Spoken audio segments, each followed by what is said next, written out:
Salam, selamat pagi, selamat berbakti kepada Tuhan kita Yesus Kristus. Jemaat Tuhan, mari kita berdiri, kita mengucapkan pengakuan iman Rasul kita bersama-sama dengan berkata, aku percaya kepada Allah, Bapa yang Maha Kuasa, Pencipta langit dan bumi, dan kepada Yesus Kristus, Anak yang tunggal Tuhan kita, yang dikandung daripada Roh Kudus, lahir dari anak darah Maria, yang menderita di bawah pemerintahan Pontius Pilatus, disalibkan, mati dan dikuburkan, turun ke dalam kerajaan-Mu.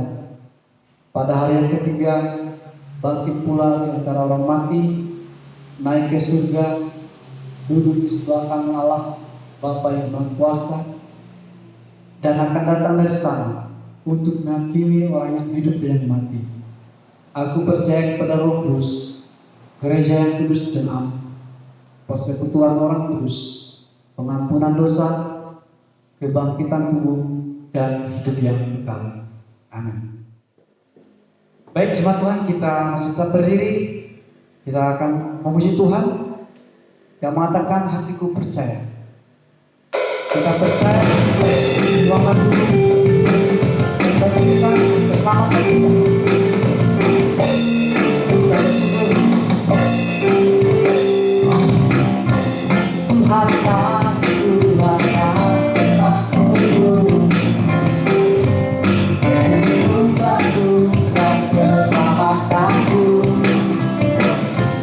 hanya padamu hatiku percaya.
Jemaat Tuhan, kita masuk lebih dalam penyembahan kita.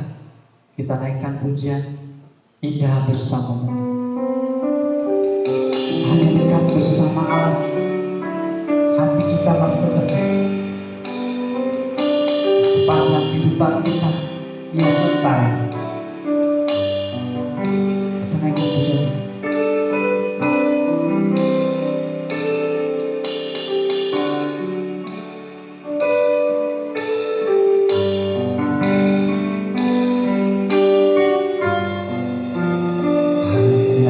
Dekat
kita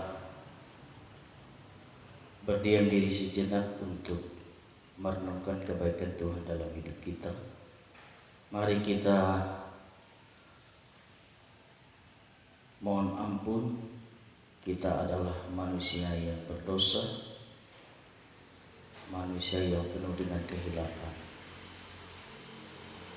Marilah kita arahkan hati kita untuk menyembah Tuhan, mengagungkan Dia, sembahlah Dia di dalam roh dan kebenaran. Bapa, di dalam nama Yesus, inilah kami semua siap untuk belajar, menyembah Tuhan, mengagungkan Tuhan, dan belajar dari firman Tuhan hari ini. Ampunilah kami Tuhan, kuduskanlah kami, agar kami boleh menyembah Tuhan di dalam roh dan kebenaran. Semua hamba-hambamu yang ambil pelayanan pagi hari ini, urapi dengan kuasa-Mu, kami semua menjadi alat di tangan Tuhan. Demikian juga jemaat Tuhan, Tuhan memberkati, agar mereka boleh menyembah Tuhan dengan sungguh-sungguh, memiliki hati yang menyembah Tuhan.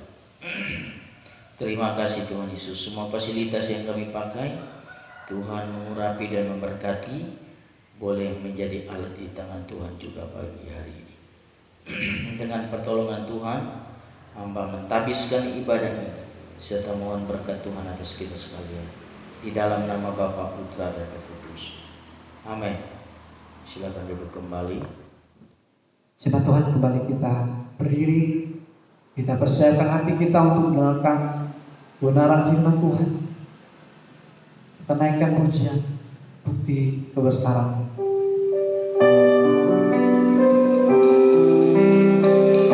Betapa sempurna karya Tuhan dalam hidup.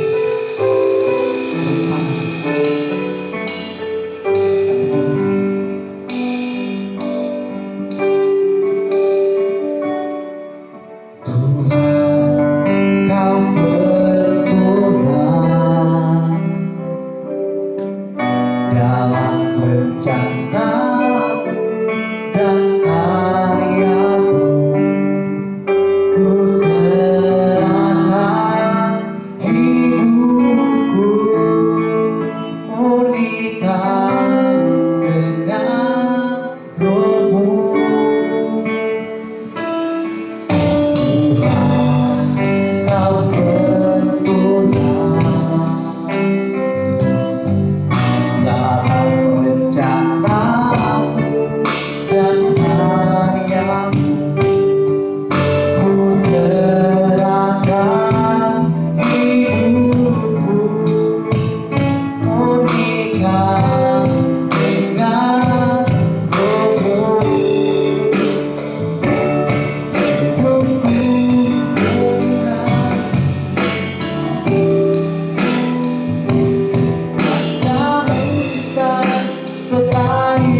Terpujilah Tuhan.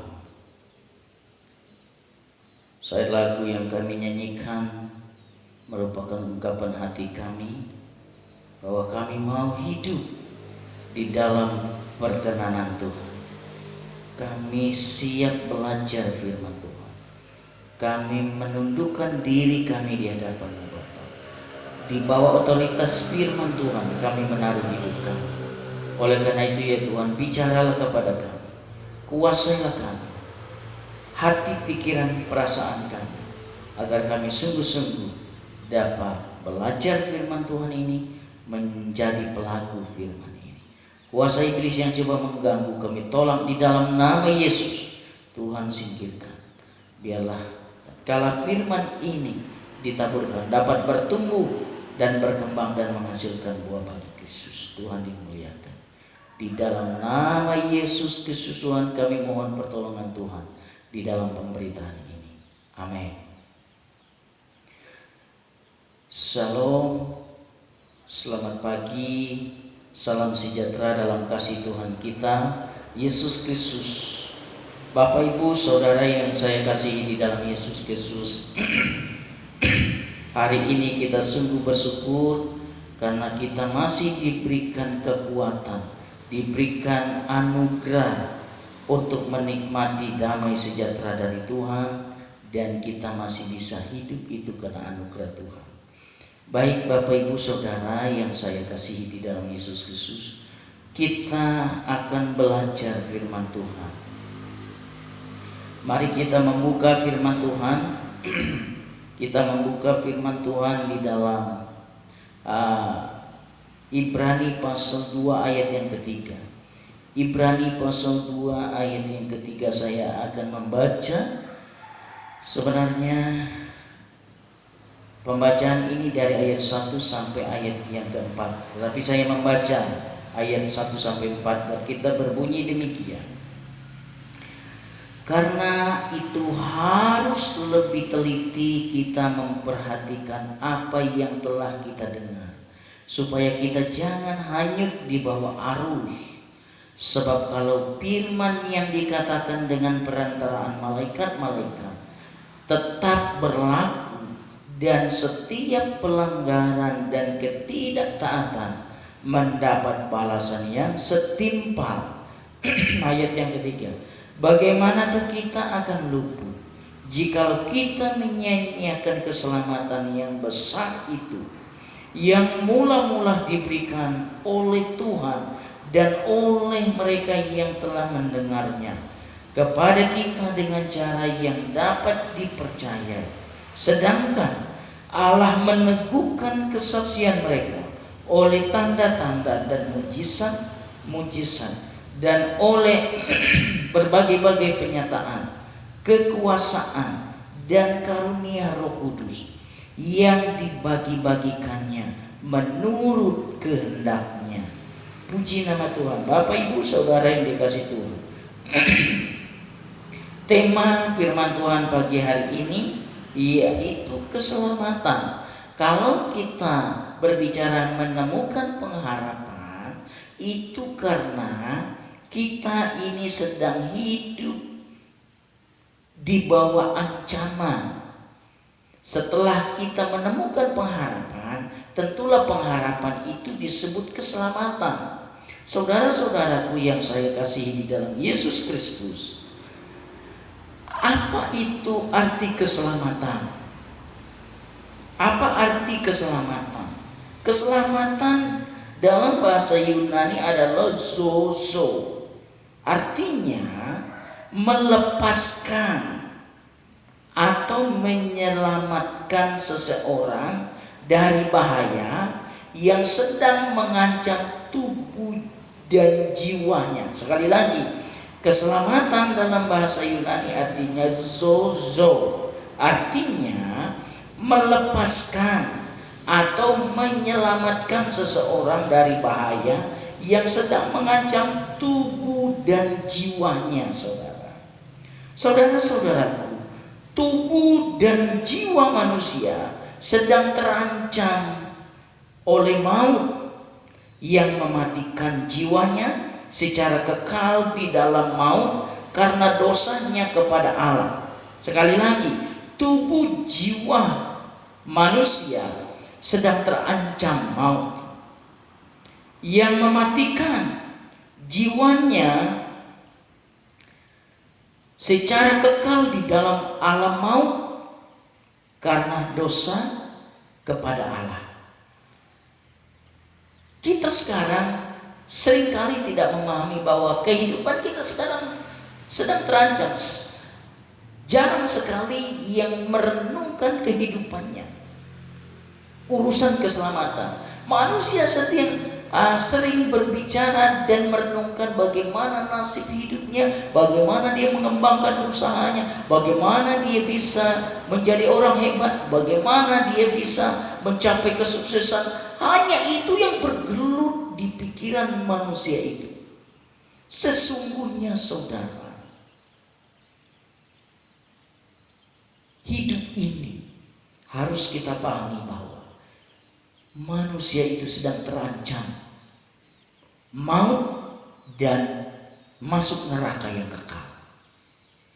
Di dalam pelayanan kegerejaan, di dalam pelayanan pun manusia sering menuntut hamba Tuhan itu, para pekerja Tuhan itu hebat untuk menyampaikan, menguatkan, meneguhkan, menghibur, menyegarkan. Saudara, itu keliru. Yang seharusnya dibicarakan, yang didengung-dengungkan itu adalah bagaimana manusia itu sadar bahwa dia sedang berdosa dan bagaimana cara Allah menyelamatkan dia. Itu yang harus diberitakan. Saudara-saudaraku yang saya kasih di dalam Yesus Kristus, Alkitab menyatakan bahwa Yesuslah yang mampu mengalahkan maut, menghapus dosa. Sekali lagi, Alkitab menyatakan bahwa Yesuslah yang mampu mengalahkan maut, membebaskan kita dari neraka, dan menghapus dosa-dosa manusia itu hanya di dalam Yesus Kristus. Oleh karena itu, saudara yang saya kasih dalam Yesus Kristus, hari ini saya mengajak kita lebih dalam tentang alasan manusia ini membutuhkan keselamatan. Sebenarnya banyak. Pagi hari ini waktu kita terbatas, saya hanya mengungkapkan 2 alasan manusia itu membutuhkan keselamatan. Yang pertama, saudara, alasan manusia itu membutuhkan keselamatan karena manusia telah berbuat dosa. Itu yang pertama. Alasan yang pertama, manusia itu telah berbuat dosa. Dalam Roma pasal 3 ayat 23, manusia itu kehilangan kemuliaan Allah. Di dalam Roma pasal 6 ayat 23, manusia itu telah berdosa. Saudara-saudara, setiap pribadi, setiap diri kita hari ini, saya mau kita renungkan, menyadari diri kita bahwa kita ini adalah orang berdosa. Itu sebabnya kita butuh keselamatan. Alasan yang pertama karena kita berdosa. Setelah kita memahami kita telah berdosa dan kita diselamatkan oleh Allah, kita pun menerapkan hidup bahwa kita tidak memvonis orang itu berdosa. Kita tidak membanggakan diri kita, menyatakan diri kita ini sempurna dan tuntutan kita terhadap segala sesuatu itu sempurna, sehingga kita menimbulkan masalah. Saudara-saudara yang dikasihi Tuhan Yesus Kristus, yang saya mau katakan hari ini, alasan manusia itu membutuhkan keselamatan karena manusia itu telah berdosa. Kita sedang tercemar dan manusia tidak bisa menyelamatkan diri sendiri. Dengan usaha manusia, dengan cara apapun kita tidak bisa, saudara. Kita telah berdosa. Itu sebabnya kita membutuhkan juru selamat. Itu sebabnya Yesus menjelma jadi Allah, menjadi manusia di dalam pribadi Yesus Kristus, demi menyelamatkan kita, membebaskan kita dari dosa yang mengikat kita sebagai manusia. Dan sekarang kita telah dibebaskan di dalam Yesus. Caranya, percaya Yesus itu Tuhan, terima Dia jadi juru selamatmu secara pribadi. Engkau dibenarkan, engkau diselamatkan dari dosa. Sekaranglah waktunya untuk sungguh-sungguh percaya kepada Yesus. Hanya Yesus yang dapat memberikan jalan keluar. Karena manusia pertama jatuh ke dalam dosa, semua manusia tercemar. Yesus sempurna, Dia mati bagi kita, menggantikan kita. Kesempurnaan Kristus itu yang ditimpakan kepada kita, dan kekurangan dosa kita itu yang sudah ditimpakan kepada Yesus, sehingga Yesus dihukum mati menggantikan kita yang seharusnya kita mati karena kita berdosa. Tetapi Yesus yang sempurna, yang tidak berdosa itu mati bagi kita, dan ketidaksempurnaan kita itu yang ditanggung olehnya. Penyakit kita ditanggung, akibat dosa kita ditanggung oleh Yesus Kristus. Dan kesempurnaan Yesus Kristus itu dan milik kepunyaan Yesus itu, hak Yesus itu yang ditimpahkan kepada kita, sehingga kita dipandang sempurna di hadapan Allah dan layak masuk dalam kerajaan surga. Karena Yesus menggantikan posisi kita berdosa, dan posisi Yesus yang tidak berdosa ditimpahkan kepada kita. Bersyukur kepada Tuhan karena Dia memberikan jalan keluar, jalan keselamatan. Engkau membutuhkan keselamatan hari ini. Engkau membutuhkan Yesus dalam hidup. Percayalah Yesus. Yang kedua, alasan manusia membutuhkan keselamatan yang kedua, manusia telah sesat. Setelah manusia jatuh ke dalam dosa, manusia itu sesat, kehilangan arah, saudara. Karena manusia itu menolak kebenaran Allah yang diwahyukan. Kebenaran Allah itu ada di dalam firman Tuhan, itu ditolak oleh manusia. Itu sebabnya kita itu membutuhkan keselamatan. Manusia itu tidak tahu lagi arah. Manusia itu tidak tahu lagi seperti apa harus hidup. Manusia itu kehilangan arah. Manusia itu sudah tersesat. Seperti apa orang yang sesat? Dia tidak tahu arah pulang. Dia tidak tahu lagi kebenaran. Dia buta secara rohani, buta terhadap kebenaran. Itu sebabnya Yesus Kristus datang dari Allah, memperkenalkan kebenaran itu kepada kita, memperkenalkan surga itu, memperkenalkan Allah yang adalah kebenaran itu kepada manusia, karena hanya Allah yang tahu kebenaran. Itu sebabnya Dia menjelma jadi manusia, Dia bisa menjelaskan tentang kebenaran kepada kita. Kalau manusia itu yang akan menjelaskannya kepada kita, itu tidak mungkin, karena manusia itu sama tersesat dan sama hidup tidak berkenan di hadapan Tuhan.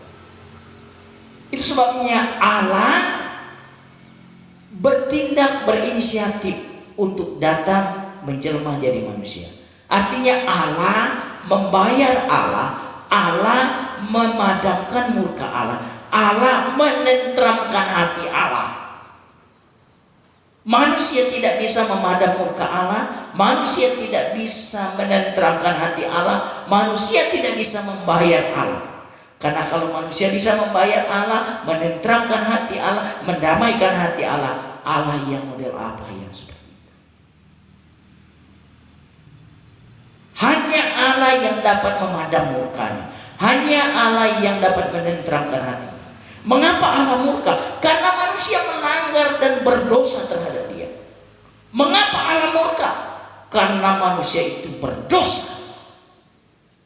Saudara-saudaraku yang saya kasihi di dalam Yesus Kristus, kita telah tersesat. Kita menantang Allah. Kita senantiasa mau menyimpang dari ketetapan Allah. Itulah kehidupan manusia. Tetapi dengan adanya keselamatan dari Yesus Kristus, manusia itu diarahkan kembali, memberikan petunjuk arahan cara hidup, memberitahu keselamatan, memberitahu tentang surga, memberitahukan cara hidup, sehingga manusia itu hidup kembali di hadapan Tuhan. Saudara-saudaraku yang saya kasihi di dalam Yesus, hari ini kebenaran ini menekankan kepada kita tentang keselamatan. Alasan kita membutuhkan keselamatan karena manusia telah berbuat dosa dan manusia telah sesat karena menolak kebenaran. Hari ini datanglah kepada Tuhan, datanglah kepada keselamatan. Akuilah bahwa engkau manusia yang berdosa. Akuilah engkau adalah orang yang tersesat. Allah sanggup menyelamatkan engkau. Allah sanggup memulihkan keberadaan. Demikianlah firman Tuhan bagi kita pagi hari ini. Tuhan Yesus memberkati kita. Mari kita berdoa. Terima kasih Tuhan atas pertolongan dan kasih setia. Kami bersyukur kami boleh menyembah Tuhan. Kami boleh belajar dari firman Tuhan. Hamba terbatas dalam mengungkapkannya. Biarlah Roh-Mu yang mengungkapkannya kepada kami. Tertanamlah firman ini ke dalam hati umat, dan umat-Mu menjadi pelaku dari kebenaran ini. Hamba memeteraikan kebenaran ini dan menyatakan firman ini hidup di dalam kehidupan orang percaya, yang percaya dan menerima firman Tuhan hari ini. Hamba berdoa dan memeteraikan firman ini di dalam nama Bapa, Putra dan Roh Kudus. Haleluya. Amin. Demikianlah firman Tuhan buat kita. Tuhan Yesus memberkati kita. Shalom. Baik, jemaat Tuhan, kita akan memberikan korban persembahan kita. Kita naikkan pujian dalam nyanyian kemenangan iman 263. Nyanyian kemenangan iman 263. Bilang dialah hari ini. Persembahan kita.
dalam doa bersama-sama.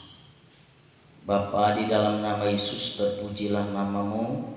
Engkau adalah Allah yang hidup, Allah yang penuh kasih, yang mengasihi kami semua. Kami boleh menikmati kemurahan Tuhan, menikmati janji Tuhan. Hari ini kami boleh menyembah Tuhan. Baru saja kami memberikan persembahan kami. Terimalah persembahan umat-Mu ini menjadi korban yang kudus, berkenan dan menyenangkan hati Tuhan. Dan memberkati setiap tangan-tangan yang terulur. Mereka diberkati dengan berlimpah dan genapi janji-janji Tuhan dalam kehidupan mereka. Hamba berdoa juga bagi yang tidak sempat memberi, Tuhan juga memberkati agar di hari yang akan datang kami juga boleh bersama-sama memberi untuk mendukung pelayanan pekerjaan Tuhan. Terima kasih Tuhan Yesus, kami juga baru belajar dari firman Tuhan. Bila firman Tuhan ini sungguh-sungguh dapat menuntun kami, mengarahkan kami agar hidup di dalam kebenaran, hidup di dalam ketetapan Tuhan. Kuasa iblis yang coba mengganggu pertumbuhan iman, pengharapan kami kepada Tuhan, kami tolak di dalam nama Yesus. Tuhan singkirkan. Terpujilah Tuhan. Kami juga berdoa untuk yang sakit, Tuhan sembuhkan di dalam nama Yesus. Mereka dapat pemulihan kembali. Kami berdoa untuk bangsa dan negara Republik Indonesia ini. Biarlah negara kami ini sungguh-sungguh aman damai di dalam Tuhan. Virus corona yang masih mengganggu kami tolak di dalam nama Yesus. Biarlah kami semua terlindung dan menikmati sukacita damai sejahtera dari Tuhan. Memberkati pemerintah kami. Biarlah pemerintah Republik Indonesia ini dapat mengabdi, dapat melaksanakan tugas dengan baik. Memberkati kota di tempat kami berada ini. Kami dapat menikmati sukacita karena kota kami sejahtera. Terima kasih ya Tuhan Yesus, terima kasih. Yang sakit Tuhan sembuhkan, yang lemah Tuhan kuatkan, yang kekurangan Tuhan cukupkan. Pelayanan penginjilan Tuhan memberkati. Program pelayanan di jemaat, di daerah, wilayah dan pusat Tuhan memberkati. Semuanya dapat berjalan dengan baik. Terima kasih Tuhan Yesus. Saudara-saudaraku yang dikasihi oleh Yesus Kristus, marilah kita arahkan hati kita dan kembali ke kegiatan kita sebagaimana biasanya, serta terimalah berkat dari Allah. Allah sumber damai sejahtera itu telah menguduskan kamu seluruh. Tubuh, jiwa dan rohmu terpelihara dengan sempurna dan tidak akan bercacat celah hingga kedatangan Tuhan kita Yesus Kristus menjemput kita sebagai saleh-saleh. Diberkatilah kehidupanmu hari ini. Diberkatilah perbendaharaan. Apa saja yang engkau kerjakan, Tuhan buat berhasil. Bapak berdoa dan memeteraikan berkat ini di dalam nama Bapa, Putra dan Roh Kudus. Amin. Demikianlah ibadah kita. Selamat hari Minggu. Salam sejahtera. Tuhan Yesus memberkati kita. Shalom.